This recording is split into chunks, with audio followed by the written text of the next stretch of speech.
For Ibn Arabi, a genuine understanding of the Quran and a lived realization of Tawhid cannot be attained through rational inquiry alone. He places particular emphasis on the faculty of imagination, or khayal, which enables human beings to perceive the dimension of tashbih, God's similarity. The importance of imagination is so fundamental that Ibn Arabi issues a striking warning. Whoever fails to understand the station of imagination possesses no true knowledge. In his view, without the actualization of this faculty, one remains deprived of the deepest forms of spiritual understanding. Hi, in this video we will discuss Ibn Arabi's mystical philosophy of the faculty of imagination. Please like and share and subscribe to this small channel. Please help me out monetarily through PayPal or Patreon or YouTube memberships. Thank you so much in advance.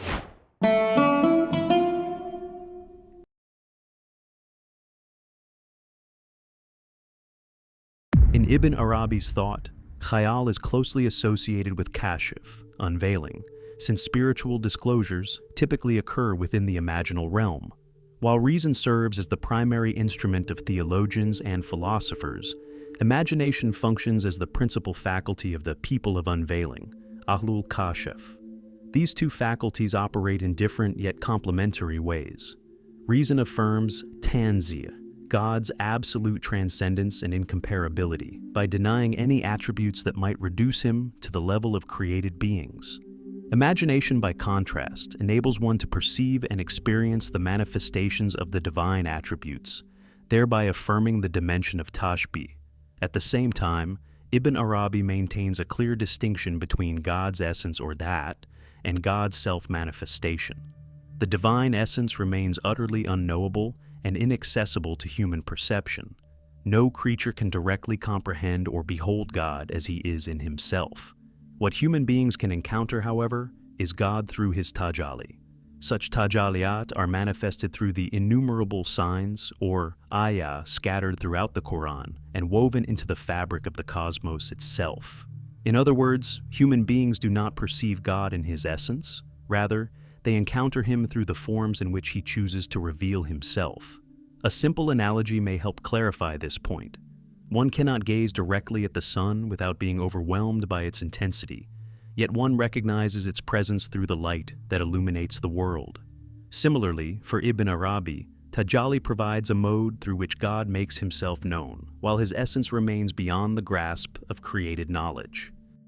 Within this framework, imagination occupies a unique epistemological role. It alone possesses the capacity to perceive divine self-manifestation without collapsing the distinction between God and creation.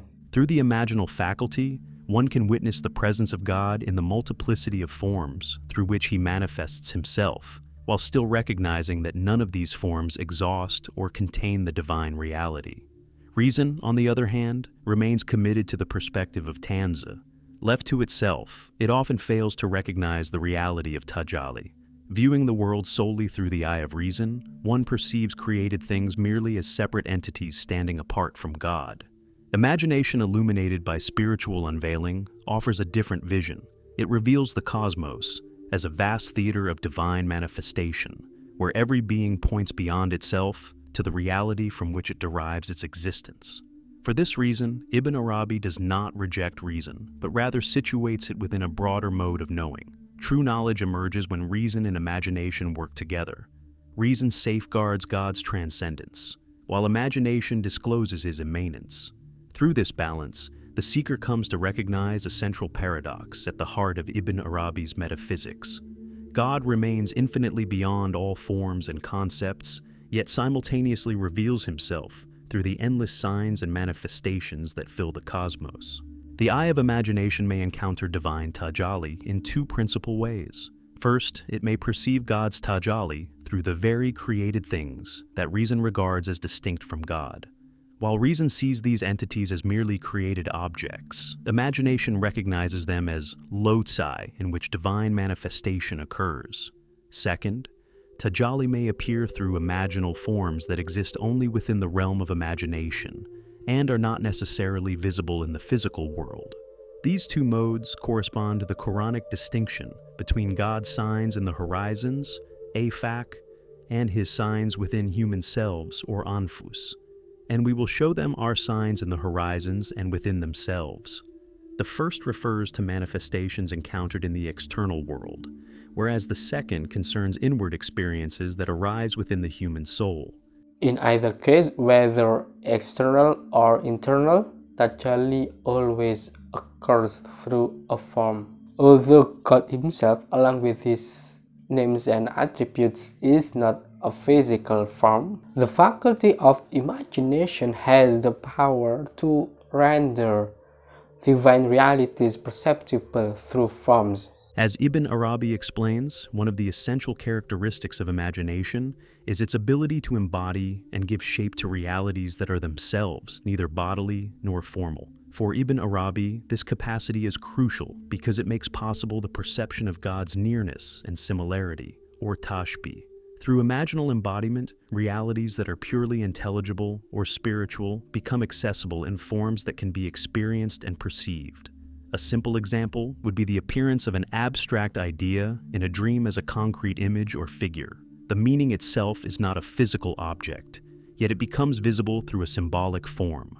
Ordinarily, such intangible realities, often called ma'ani, meanings, are understood as fundamentally different from sensory forms. Reason maintains this distinction because it operates through separation and categorization. It perceives meanings and forms as opposing realities and lacks the capacity to unite apparent opposites. Imagination, however, functions differently. It serves as an intermediary realm in which spiritual meanings can appear in sensible forms without ceasing to be what they are, thereby allowing the hidden and the visible, the intelligible and the perceptible to coincide within a single experience. Ibn Arabi explains that imagination possesses a unique capacity unavailable to either sense perception or rational thought.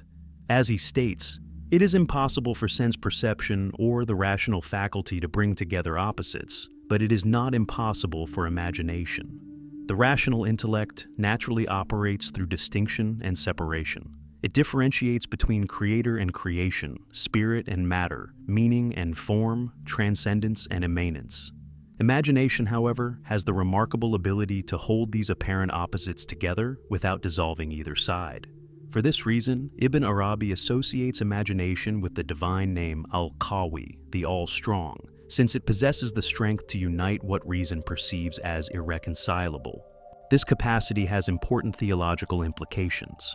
Quranic descriptions of God that suggest similarity or nearness, such as references to the hand of God or the face of God, need not be reduced to mere metaphor or allegory in order to preserve divine transcendence. Through the imaginal faculty, such realities may be genuinely perceived and experienced, though not in a crude or literalistic sense. Imagination enables one to affirm these expressions without compromising God's incomparability. In this way, it mediates between tanzih and tashbih, preserving both dimensions simultaneously. It is important to note, however, that Ibn Arabi is not referring to ordinary imagination in the modern sense of fantasy, invention, or subjective daydreaming. The khayal he describes is a mode of perception associated with spiritual unveiling, or kashf. It is a form of imaginal vision through which the seeker becomes capable of recognizing divine self-manifestation throughout the whole cosmos. This perception occurs through what Ibn Arabi calls the eye of imagination, or the eye of insight, Ain al-Basira, a faculty opened by God rather than acquired through intellectual effort alone. Such knowledge belongs to an entirely different order than rational knowledge. No refinement of rational inquiry can by itself produce this kind of vision.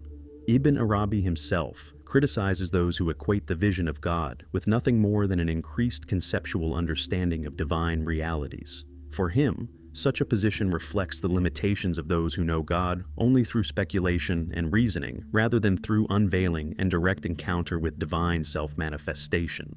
The significance of imagination within Ibn Arabi's epistemology can hardly be overstated. One of his most distinctive contributions to Islamic thought is precisely his elevation of imagination from a secondary cognitive faculty to a central mode of knowing. In his view, many philosophers overestimated the capacity of reason because they assumed that genuine knowledge must ultimately be rational. Yet reason, by its very nature, approaches God primarily through negation. It can affirm what God is not, but it struggles to know what God positively reveals himself to be.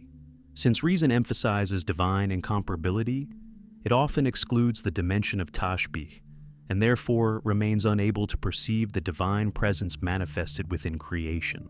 For Ibn Arabi, positive knowledge of God becomes possible only when one accepts divine self-manifestation through the imaginal faculty. Imagination perceives God not in his unknowable essence, but in the countless forms through which he reveals himself. Without this dimension, human understanding remains incomplete. A worldview governed exclusively by reason tends to place an unbridgeable distance between God and the cosmos, affirming transcendence so absolutely that creation appears severed from its divine source. This concern underlies Ibn Arabi's criticism of those who affirm only tanzih. Such individuals, he argues, remain trapped in what he calls severance, because their understanding divides God and creation so radically that they fail to perceive the divine realities manifest within existence. They know only distance, not presence, only transcendence, not self-disclosure. As a result, they are deprived of the imaginal vision that characterizes complete knowledge. Yet, Ibn Arabi's position should not be misunderstood as a rejection of reason or of tanzih. Throughout his writings, he consistently affirms both. His criticism is directed not at transcendence itself, but at an exclusive emphasis on transcendence that leaves no room for similarity, manifestation, or divine presence. True knowledge requires a balance between these two perspectives.